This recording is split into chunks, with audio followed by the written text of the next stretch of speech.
পূর্ব কাঠিগড়ার বন্যা পীড়িতদের খোঁজখবর নিলেন কাঠিগড়ার বিধায়ক খলিল উদ্দিন মজুমদার। আজ তিনি Phulbari public high school, Suryamani LP school, ৫১ নং Ganirgram LP school, Ganirgram high school সহ একাধিক আশ্রয় শিবির পরিদর্শন করেন। এছাড়াও এলাকার বিভিন্ন বন্যাক্রান্ত মানুষের সাথে কথা বলে তাদের দুঃখ দুর্দশার কথা শোনেন। এ সময় বিধায়কের সাথে ছিলেন পূর্ব কাঠিগড়ার প্রাক্তন জেলা পরিষদ সদস্য বিশ্বজিৎ মালাকার, বিশিষ্ট সমাজসেবী এমাদুর রহমান চৌধুরী, আব্দুর রব তালুকদার প্রমুখ। বিধায়ককে কাছে পেয়ে বানবাসী মানুষ তারা অসুবিধার কথা জানান। বিশেষ করে শিয়ালটেক এলাকার জনগণ জানান, জিকে ডাইকের বাইরে থাকা কয়েক শতাধিক মানুষ বানবাসী হয়েছেন, তাদের সকলের ঘরে জল ঢুকেছে। এই এলাকায় থাকা দুটি ত্রাণ শিবির ইতিমধ্যে কানাই কানাই পূর্ণ হয়েছে। আশ্রয় শিবিরের জায়গা না পেয়ে তারা মচাং বানিয়ে কোনো মতে ঘরে অবস্থান করছেন, কিন্তু তাদের জন্য কোনো সরকারি সাহায্য বরাদ্দ হচ্ছে না। এছাড়াও বিশুদ্ধ পানীয় জল ও পশুখাদ্যের দারুণ অভাব দেখা দিয়েছে। ইতিমধ্যে নানা রোগে আক্রান্ত হতে চলেছেন বন্যাপীড়িত জনগণ। বিধায়ক খলিল উদ্দিন মজুমদার সব শুনে বিভাগীয় কর্তাদের সাথে ফোনে যোগাযোগ করে শীঘ্রই ব্যবস্থা গ্রহণের নির্দেশ দিয়েছেন। এছাড়াও বিধায়ক নিজের ব্যক্তিগত তহবিল থেকে ত্রাণ শিবিরে আর্থিক সাহায্য করেন। এদিকে গণিরগ্রাম এলাকার আশ্রয় শিবির পরিদর্শনকালে বিধায়কের সাথে আরও উপস্থিত ছিলেন কাঠিগড়া ব্লক কংগ্রেসের প্রশাসনিক সম্পাদক এনামুল হক লস্কর, জুনাইদ আহমেদ মজুমদার প্রমুখ। রশিদ আহমেদ তাবাতারের report, RTN Barak live, Tarinipur.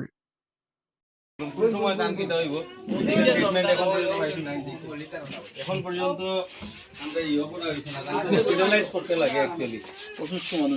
রাস্তাঘাট সব দিকে বন্ধ, অ্যাম্বুলেন্স ছাড়া তো তান্তে কোনো দিকে নেওয়া যেত না, বা নিয়ে ট্রিটমেন্ট করে দিলে এরকম সমস্যা হলে এখনো ডাক্তার তো রাখবেন।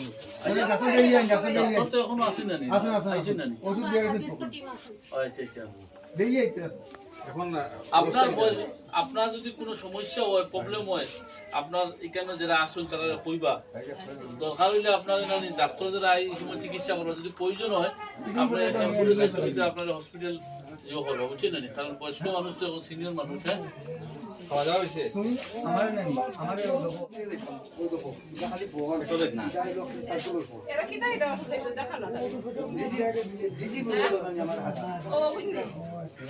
হসপিটালাইজ করে দিতে লাগে,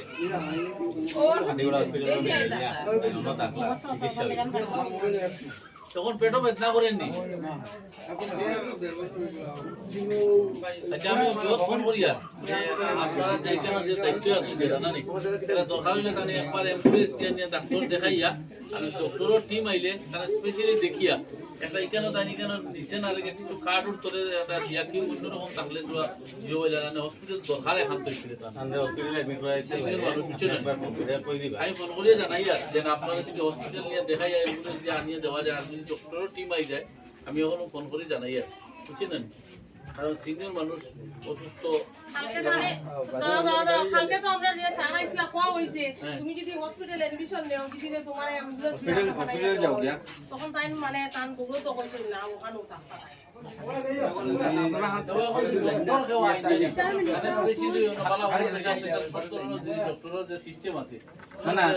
ডাক্তার আইসে কিন্তু একটা স্যালাইন দেওয়ার খুব দরকার আসলো। ইয়ে দরকার শুধুমাত্র 4টা গুল্লি দিয়া, ওই যে দেখাই আপনার তো আছেন, ওই 4টা গুল্লি কোনো অ্যান্টিবায়োটিক নাই, কিছু নাই, এটা দিয়ে তো হইতো না। দিয়া গেছে লাইন লাগাইছেন স্লাইন লাইন বা উন্নত মানের চিকিৎসার দরকার। একজন বড় মানুষ এখানে কোন সময় বিদা হইব এই শরণার্থী শিবির, এবং আমরা বিধায়ক সাহেব আজকে এখানে আইছেন, আপনারা অনুরোধ করি আর আপনি শাসন অফিসারকে জানাই ইমিডিয়েটলি মানুষের যাতে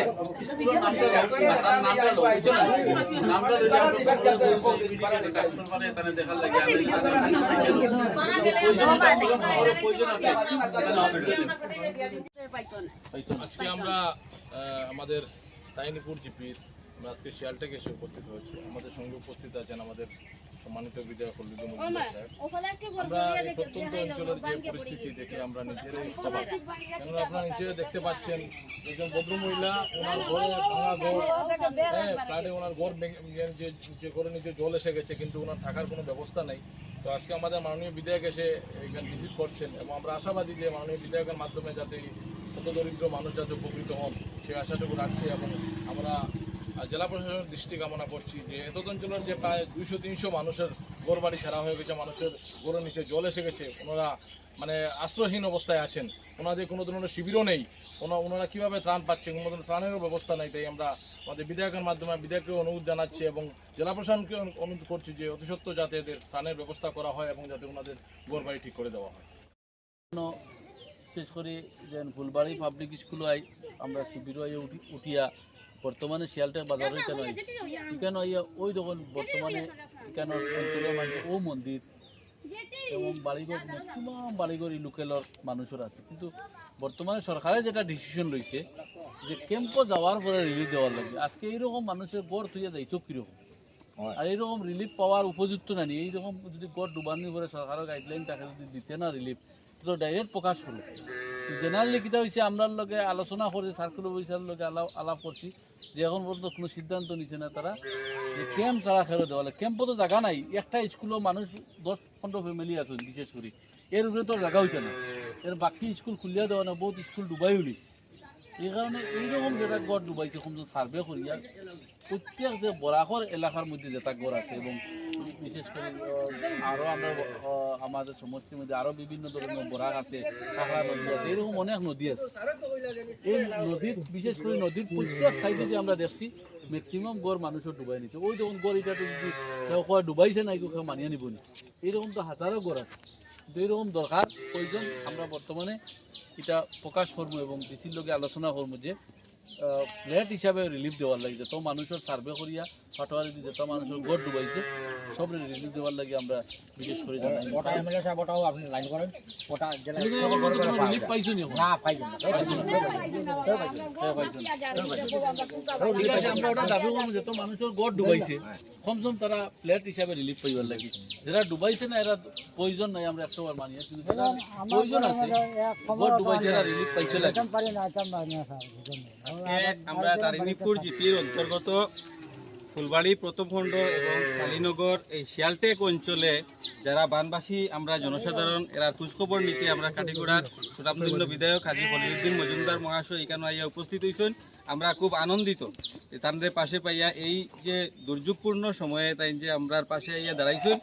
এখন বর্তমানে আমরা ফুলবাড়ি পাবলিক হাই স্কুল একটা শরণার্থী শিবির আছে, এটা পরিদর্শন করছেন এবং দেখা গেছে যে এই স্কুলে পর্যাপ্ত জায়গা নাই। এত অঞ্চলে প্রায় 2 শতাধিক মানুষ, 2 শতাধিক পরিবার বন্যায় তারা বাসি গেছে এবং প্রত্যেকের জায়গায় কেন শিবির হওয়ার না। অতএব আমরা ডিমান্ড রাখছি স্যারেও এই বিভাগীয় কর্তৃপক্ষের সঙ্গে আলোচনা করবা এখানে যাতে একটা অস্থায়ী ক্যাম্প করিয়া দেওয়া হয়, যেহেতু নিয়ারেস্ট কোনো স্কুল এইভাবে নাই। যে স্কুল আছে এই স্কুলে আমরা সব জায়গা হইয়ার না এবং আমরা এখানেও বিভিন্ন ধরনের অসুবিধা আছে, যেমন মেডিকেল ট্রিটমেন্ট সঠিক সময়ে আইয়া পৌঁছের না, পানীয় জলের অভাব এবং খাদ্য বস্ত্রের অভাব। যথাসাধ্য আমার খাটিগড়ার বিধায়ক সাহেবে আমরা এখানে একটা অনুদান দিছেন, যে অনুদান থাকিয়া 2-1 বেলা এখানে পাক করিয়া দেওয়া হইব। আজকে দুপুরেরও একটা ব্যবস্থা দিছেন। গতকালকে যে খাদ্য সামগ্রী দেওয়া হয়েছে এটা পর্যাপ্ত নাই, এখানে 150 পরিবারের মধ্যে শিবিরও শুধু 60-62 পরিবারে দেওয়া হয়েছে। অতএব আমরা দাবি যাতে পর্যাপ্ত ত্রাণ সামগ্রী দেওয়া হয়, যাতে মানুষ পক্ষে দুবেলা দুমুঠো খাইতে পারে। এখন আমরা এমএলএ সাহেবরে লইয়া আমরা এখানে নিয়ারেস্ট একটা সূর্যমণি এলপি স্কুল এটাতে একটা শিবির আছে, এই শিবিরটা পরিদর্শন করার যাইমু। আমরা খুবই আনন্দিত হয়েছি এবং চিরকৃতজ্ঞ থাকলাম আমরা বিধায়ক সাহেব যে আমরা খোঁজখবর নিচ্ছি। আমরা ওটা সবচেয়ে বড় খবর